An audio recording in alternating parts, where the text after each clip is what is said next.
Hello friends, সবাইকে welcome জানাই নতুন একটি ভিডিওতে। এই মুহূর্তে যে আপডেটটির দিকে আমরা নজর রাখবো সেটি হচ্ছে স্কুল সার্ভিস কমিশনের চাকরি বাতিল মামলার বর্তমান অবস্থান।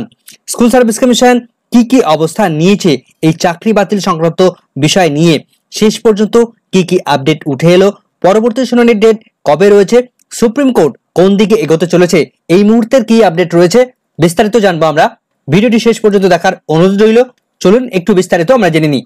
তো স্কুল সার্ভিস কমিশনের চাকরি বাতিল মামলায় টোটাল প্রায় 26,000 শিক্ষক এবং শিক্ষাকর্মীর চাকরি বাতিল সংক্রান্ত মামলাটি গত 16 জুলাই 2024 তারিখে শুনানি সুপ্রিম কোর্টের মাননীয় চিফ জাস্টিস তারা করিয়েছেন। তো আমরা জানি সেদিন বিস্তারিত শুনানি হয়নি তেমন ভাবে, তবে মাননীয় বিচারপতি তিনি যে 5টি কাউন্সিল গঠন করার নির্দেশ দিয়েছিলেন সেই মতো ইতিমধ্যেই স্কুল সার্ভিস কমিশনের পক্ষ থেকে বা রাজ্যের পক্ষ থেকে তারা নিজেদেরকে সমগ্র বিষয়টা গুছিয়ে নেওয়ার তারা চেষ্টা করছে। তো এখনো পর্যন্ত স্কুল সার্ভিস কমিশন যোগ্য এবং অযোগ্যদের পৃথকীকরণের প্রক্রিয়া তারা চালিয়ে যাচ্ছে। পরবর্তী শুনানির দিন স্কুল সার্ভিস কমিশন তারা এই যোগ্য এবং অযোগ্যদের পৃথকীকরণ করে তার লিস্ট জমা করতে চায়। তো সেই দিনই বোঝা যাবে সুপ্রিম কোর্ট তাদের মোটিভটা কোন দিকে রয়েছে। তো সুপ্রিম কোর্টে 26,000 চাকরি বাতিলের মামলাটির এসএলপি নাম্বার 9586/2024 যার পিটিশনার রয়েছেন state of West Bengal versus Baishakhi Bhattacharya. এই মামলায় গতদিন মাননীয় বিচারপতি তিনি 5টি কাউন্সিল গঠন করে দিয়েছিলেন, অর্থাৎ 5 ধরনের ক্যাটাগরির পক্ষ থেকে তারা কথা বলতে পারবে। একদিকে রয়েছে স্টেট অফ ওয়েস্ট বেঙ্গল, অন্যদিকে স্কুল সার্ভিস কমিশন এবং সেকেন্ডারি এডুকেশন। তৃতীয়ত যে গ্রুপ করে দিয়েছেন সেটি হচ্ছে যারা সিলেক্টেড হননি 9, 10, 11, 12, গ্রুপ সি, গ্রুপ ডি, যারা চাকরি পাননি, যারা বঞ্চিত হয়েছেন বলে দাবি করছেন, যারা মামলা করেছিলেন কলকাতা হাইকোর্টে, তাদের পক্ষ থেকে যারা কথা বলবেন তাদের একটা গ্রুপ করা হয়েছে। চতুর্থ যে গ্রুপটি করা হয়েছে যাদের চাকরি বাতিল হয়েছে, যারা শিক্ষক এবং অশিক্ষক কর্মী রয়েছেন তাদের একটা গ্রুপ, এবং পঞ্চমত সেন্ট্রাল ব্যুরো অফ ইনভেস্টিগেশন অর্থাৎ সিবিআই পক্ষ থেকে একটি গ্রুপ। তো এই 5 পক্ষের বক্তব্য মাননীয় বিচারপতিরা শুনবেন। তো শুনানিকালীন মাননীয় বিচারপতিরা কোন দিকে এগোচ্ছেন সেটা কিন্তু খুব পরিষ্কারভাবে আমরা বুঝতে পারবো। সেই সঙ্গে সমস্ত এফিডেভিটগুলির কমন কম্পাইলেশনের জন্য একটা নোডাল কাউন্সিল গঠন করে দিয়েছিলেন।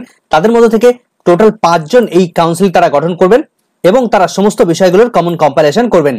তো প্রত্যেক যে 5টি কাউন্সিল গঠন করা হয়েছে, 5টি গ্রুপ গঠন করা হয়েছে, তাদের প্রত্যেককেই 5 পেজের মধ্যে তাদের সমস্ত বক্তব্য সেখানে প্রকাশ করতে হবে এবং ওই কাউন্সিলে জমা করতে হবে। তো পরবর্তী শুনানির এবং ফাইনাল হিয়ারিং এর পরিষ্কারভাবে লেখা রয়েছে ফাইনাল হিয়ারিং অন 6 আগস্ট 2024, অর্থাৎ 6 আগস্ট 2024 তারিখে পরবর্তী শুনানির ডেট ফিক্স করা রয়েছে। ওদিন কিন্তু পরিষ্কার হয়ে যাবে এই মামলা 26,000 চাকরি বাতিল মামলা ঠিক কোন দিকে মোড় নিতে চলেছে। এখন প্রশ্ন হচ্ছে যে সুপ্রিম কোর্ট কোন দিকে এগোতে চলেছে। দেখুন, সুপ্রিম কোর্ট কিন্তু খুব সহজে কোনো ক্যান্ডিডেটের চাকরি তারা বাতিল করতে চায় না, কেননা সেখানে অনেক কিছু বিষয় লুকিয়ে থাকে। একটা চাকরির উপর দীর্ঘদিনের নির্ভরশীলতা চলে আসে, হিউম্যানিটি গ্রাউন্ড, ইকুইটি মেনটেন, সমস্ত বিষয়গুলো দিক বিবেচনা করে, ভারতীয় সংবিধানের কথা বিবেচনা করে তারা কিন্তু খুব সহজেই কারোর চাকরি বাতিল করতে চায় না। কিন্তু সুপ্রিম কোর্টের যখন আর কোনো রাস্তা থাকবে না তখন কিন্তু অযোগ্যদের চাকরি বাতিলের রাস্তায় তারা কিন্তু হাঁটতে পারেন। তো আগামী 6 আগস্ট সেটা কিন্তু খুব পরিষ্কার হয়ে যাবে, সেদিকে আমাদের তাকিয়ে থাকতে হবে। তো এই সংক্রান্ত আরো একটু আপডেট আমরা পেয়েছি, সেই আপডেটটা আমরা জেনে নেব। স্কুল সার্ভিস কমিশনের চাকরি বাতিল মামলার একটু আপডেট এখানে রয়েছে। আবার রাজ্যের 25,753 জন শিক্ষক এবং কর্মচারীর চাকরি থাকছে না বাতিল হচ্ছে তার একটা আভাস মিলবে সুপ্রিম কোর্টের আগামী 6 আগস্ট তাদের শুনানিতে। অর্থাৎ এসএসসির চাকরি বাতিলের মামলা, সেই মামলাটি আগামী 6 আগস্ট সেই দিন শুনানি হবে। যারা অযোগ্য রয়েছে তাদের চাকরি থাকবে কিনা সে বিষয়ে সেখানে কিন্তু ফাইনাল সিদ্ধান্ত সুপ্রিম কোর্ট নিয়ে নেবে।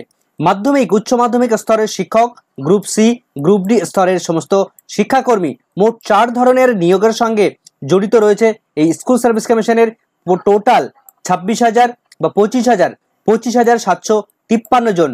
তাই সবকিছু এক জায়গায় আনতে স্ট্রাকচারিং আদালত একটি কমিটি গঠন করেছে, সেখানে সাহায্য করছে স্কুল সার্ভিস কমিশন এবং শিক্ষা দপ্তরও। নিয়োগ বিধি, বিজ্ঞপ্তি, শূন্য পদের সংখ্যা এবং তালিকা, প্রার্থীদের যোগ্যতা সব এক জায়গায় রাখা হচ্ছে। 6 আগস্টের আগে সেই তথ্য সুপ্রিম কোর্টে জমা পড়বে।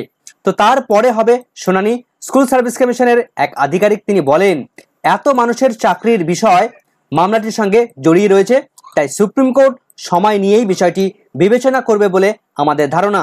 সেক্ষেত্রে 6 আগস্টের বিষয়টি মীমাংসা হবে না, তবে প্রথম দিনের শুনানিতে একটি দিক নির্দেশ পাওয়া যাবে।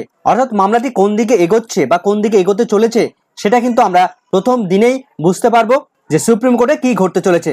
তার পাশাপাশি এদিকে দীর্ঘদিন ধরে রাজ্যের বিভিন্ন স্কুলে প্রধান শিক্ষক নিয়োগের বিষয়টি থমকে রয়েছে।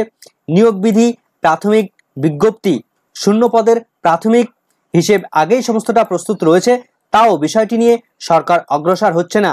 ওয়াকিবহল মহলের তাদের আশা যে নিয়োগ সংক্রান্ত জোড়া জটিলতা কাটালেই প্রধান শিক্ষক নিয়োগের পথে হাঁটবে সরকার। তো 6ই August Supreme Court school service কমিশনের নিয়োগ হওয়া অযোগ্য যে সমস্ত শিক্ষক বা শিক্ষাকর্মী রয়েছেন তাদের যদি পৃথকীকরণ করতে পারে বা তার লিস্ট যদি তারা জমা করতে পারে, তাহলে কিন্তু অযোগ্যদের চাকরি থাকার সম্ভাবনা খুবই কম রয়েছে। যারা যোগ্য ক্যান্ডিডেট তাদের কিন্তু চাকরি সবহলে রাখতে চান সুপ্রিম কোর্ট, এটুকু কিন্তু বোঝা যাচ্ছে। তবে দেখা যাক সুপ্রিম কোর্ট কি নির্দেশ দেয়, সেদিকে আমাদের নজর থাকবে। আপাতত ভিডিওটি এখানে শেষ করছি। ভিডিওটি সম্পূর্ণ দেখার জন্য সকলকে ধন্যবাদ।